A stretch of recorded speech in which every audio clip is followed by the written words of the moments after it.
What's up, y'all? I'm still out here at my range, as you can see back behind me. Been out here all day fighting some crazy wind out here, 20-mile-an-hour plus wind gusts, blowing all my stuff over, blowing it around, dirt and bugs and leaves and everything else. But I've been fighting my way through it because I had some interesting stuff I wanted to get done, and I got one more test I'm gonna try to squeeze in before I head out of here, and it should be a really interesting 9mm test. So as you can see, the jelly contraption set up out here, hanging in with this crazy wind. I got 2 blocks of gel. Now, like I say, I've done a few tests already. This far block is pretty full, but this front one here that I'm going to be using for the main part of this one, I've only done 1 test. Now, as you can see, it took up quite a bit of room. It was a magnum test, but I've got a lot of empty space. It's just kind of separated from each other, so I'll have to get creative, but I shouldn't have no problem with that. As you can also see, I'm going to be using a heavy clothing barrier on this one with a layer of denim fleece and 2 layers of cotton t-shirt material. So as you can see, what we're checking out, like I said, is a couple of 9mm rounds. They're basically the same thing as PSA's AAC brand, America's Ammo Company.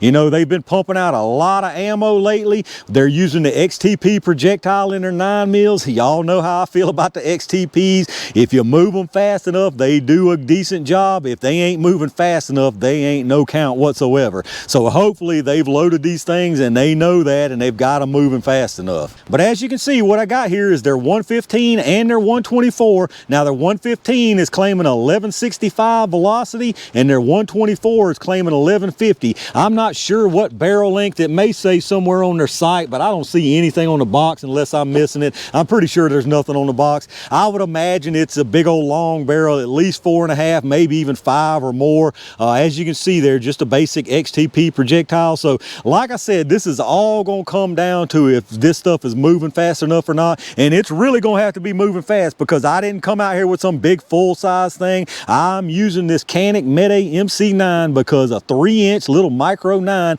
whether people want to face the facts or not, this is probably the most popular 9mm platform that there is right now, is these really small 9mm micro 9s, they call them. So hopefully it'll do a decent job even through this little 3-inch barrel. Personally, I don't think it is. I don't think we're gonna see any kind of good performance out of this, just from what I've seen in the past in the XTPs, especially out of this 3-inch barrel, but maybe I'll be proven wrong. Let me get it set up and let's check them out. All right, let's see if we can get some speeds out of these things, y'all. I'm gonna do a 5-round average from each weight, starting with the 115s first.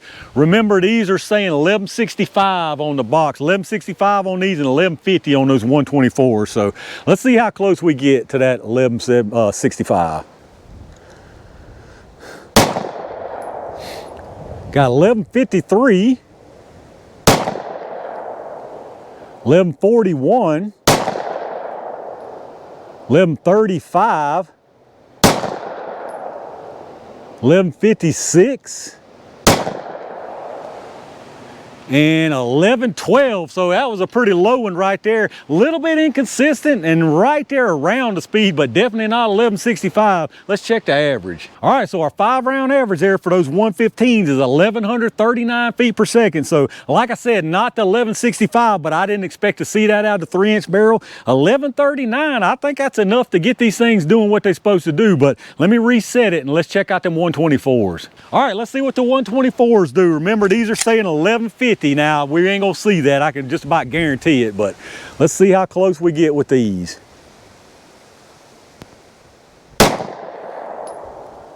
We got 1057, 1064, 1040,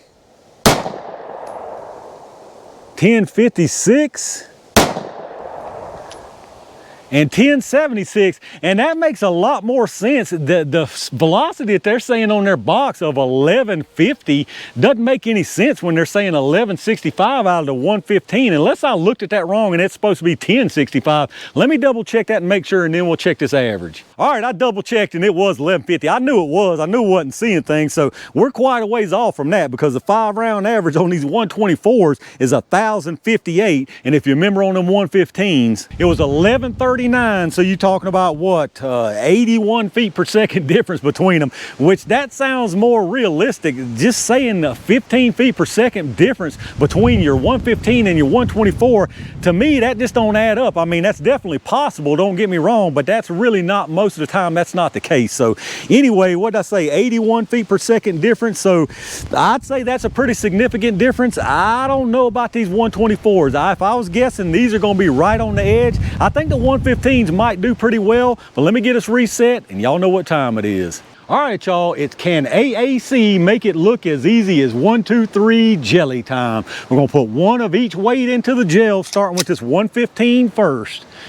I'm gonna try to put these up kind of high and do something a little creative to make sure y'all can see everything. That was absolutely perfect, I believe. I mean, this MC9 puts these things exactly where I tell it to. Let's go check that one out.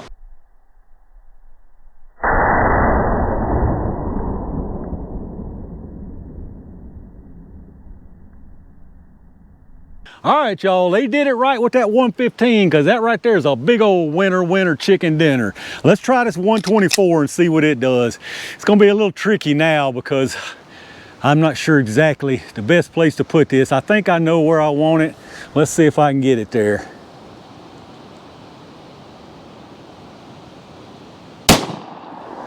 All right, I think that should have been pretty good. Let me go see what I got.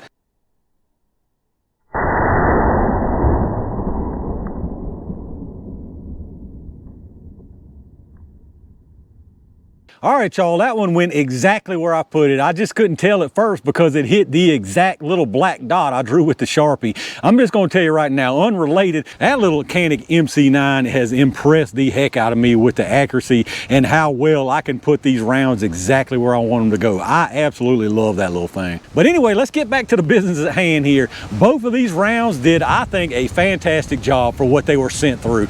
As you can see up at the top there, that's the 115. It comes in here, immediately starts to expand, no doubt about it. Really nice disruption. Carries on through this first block, all the way through this first block into the second one. Looks like maybe a 1/2 inch to 3/4 of an inch. So that's some absolutely perfect penetration, and it looks like we got some fantastic expansion out of this thing. So I am very surprised. You know, I give credit where credit is due, and I was definitely wrong doubting this one right here. This thing did a great job. Now the 124 is down here on the very bottom. Again, it looks like it comes in, starts to get some expansion immediately. You got some disruption here. Now noticeably, it's very obvious, not as much as that 115 because you didn't get as much expansion. It's pretty obvious. Now it does carry on through this first block into the second block. Looks like maybe 5 inches, 4 or 5 inches or so. And you can see it stop right there sitting forward. And there is some expansion on that, but it's more along the lines of what you normally see from an XTP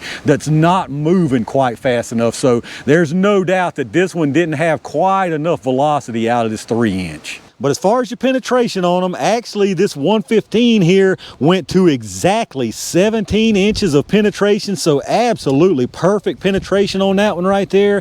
And then your 124 stopped at exactly 21.5 inches. So honestly, for me, y'all know how I am, and probably a lot of other people, that's not over penetration at all. Although in this case, from what I'm seeing so far, that 115 definitely comes out ahead through this 3-inch. So here's your closer look on that 124 there on the bottom. As you can see, nice little amount of disruption there, not a whole lot going on. And then you can see it there, it's behind that. It's not going into any of those tracks at all. It's completely separate behind it. And then there you see the projectile. Like I said, you do have a little bit of mushroom in there, but not a whole lot. And then from above here, looking from the other side, that one right there, that's your 115.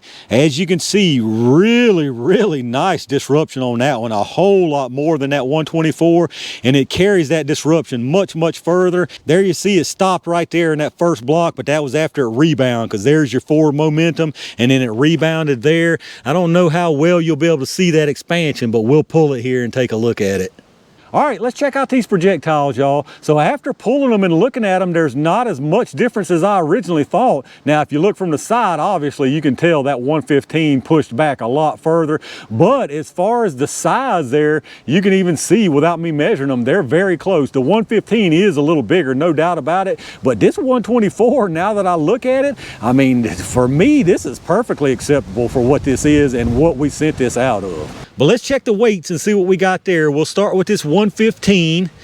This one is at 114.8. So may have lost a couple little crumbs here and there. Could just be tolerances in manufacturing. I don't really see a whole lot, but it's really hard to see those little tiny specks of lead. So let's check this 124. This one is actually at 124.1. So again, it could have lost a couple little specks and just got some manufacturing tolerance differences, but for the most part, it looks like they both held on to pretty much all of their mass. Now let's get to sizes on them. We'll start with this 124 here. You got 427, 444, and 425. So some nice expansion on that 124. And then your 115, you got 490, 458, and 483. So definitely a little more expansion on that one. Not a whole lot. And like I say, in my opinion, after looking at them, I think they both did a fine job. So there you have it, y'all, the AAC 115 and 124 XTP loads.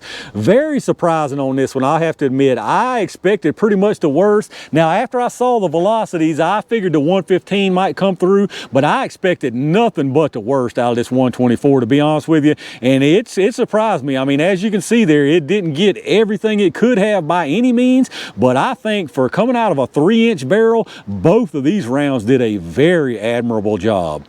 All right, y'all, I'm gonna call it right there for what ended up being another really good 9mm test, and I believe I'm calling it for today because I am sick of fighting with this crazy wind out here. Like I said, really pleasantly surprised by what I seen from both of these weights out here today. The 115, after seeing those speeds, like I say, I kind of figured it was gonna do its thing, but it did a fantastic job. And even the 124 to come out of a 3-inch barrel like this, because I know for a fact if those 1165 or 1150 speeds are true, and they probably are, they probably tested those out of a longer barrel and just had a different powder burn. So that's probably why I seen such a large difference in the 3-inch. But like I was gonna say, even at 124 out of this 3-inch, after looking at it and getting the measurements and the data on it, I think even that did a fantastic job. But let me know what y'all think about them. I know some of y'all out there definitely carry these because I've had several people comment that they're anxious to see this test. So let me know what you think. Let me know what you actually carry these things in. I've actually got affiliate links for PSA, Brownells. I've got affiliate links for pretty much everywhere that's in business, just like everybody else that posts them all over the place. I try not to post them so much because I don't want y'all to think I'm trying to sell y'all some stuff. I don't care if you buy it or not, to be honest with you. But if you are gonna get some of this stuff anyway, I need to figure out a way to put some of those links somewhere so y'all can use them if you're gonna get the stuff anyway. But anyway, if y'all did enjoy the video, if you would take a second and hit that thumbs up button, subscribe to the channel, and make sure you got them notifications turned on so you don't miss anything when I upload it. If you are doing some shopping, check out the affiliate links I have in the video description. Anything you buy after going through any of those links, I get a kickback from the channel, so I really appreciate that. And like I said, I may try to figure out somewhere to put some other links for all these other places if y'all want to check those out. Like I always tell you, I appreciate all my Range Gang members and every single one of y'all out there for supporting the channel like y'all do. As you can see, I'm about to get blown off the top of the mountain here, so I'm calling it for today on that one. Tons of really good stuff headed y'all's way, so be on the lookout. And in the meantime, stay safe, stay prepared, and I'll see you soon.